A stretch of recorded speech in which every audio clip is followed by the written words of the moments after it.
एक बार की बात है, एक रियासत के मंत्री ने एक राजा को अपनी बेटी के विवाह समारोह में निमंत्रित किया।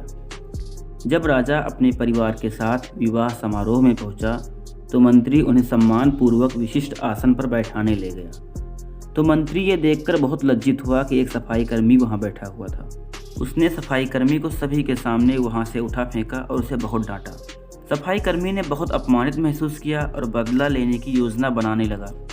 अगले दिन सुबह वो जब राजा का कक्ष साफ कर रहा था, तभी वो जानबूझकर बड़बड़ाया, राजा कितने नादान हैं, उन्हें यह पता ही नहीं कि रानी और मंत्री के बीच क्या चल रहा है। राजा आधी नींद में था।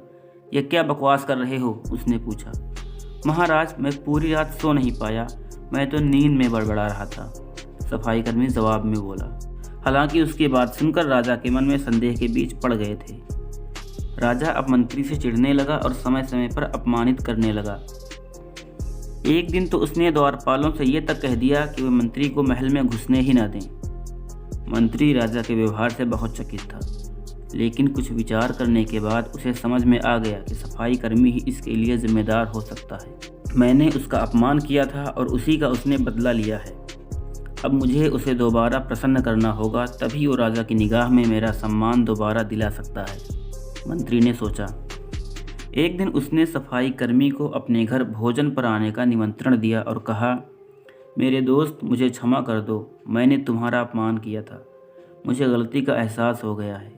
इन सुंदर कपड़ों को उपहार के रूप में ग्रहण करो, चलो मेरे साथ भोजन करो। सफाई कर्मी प्रसन्न हो गया। वो सोचने लगा, मंत्री तो अच्छा आदमी है, मैंने ही उस दिन गलती कर दी थी। अब सफाई कर्मी प्रसन्न था और प्रयास करने लगा कि मंत्री के बारे में राजा की धारणा बदल जाए। एक बार जब वो राजा के कक्ष में गया तो राजा सो रहा था। वो बड़बड़ाने लगा, अरे राजा का तो दासी के साथ प्रेम संबंध है, बड़ी लज्जा की बात है। राजा ने उसका बड़बड़ाना सुना तो उठकर बैठ गया। राजा ने सफाई कर्मी को बहुत डांटा। सफाई कर्मी बोला, क्षमा कर दे महाराज, मैं पूरी रात सो नहीं पाया, इसलिए दिन में ही नींद में बड़बड़ा रहा था।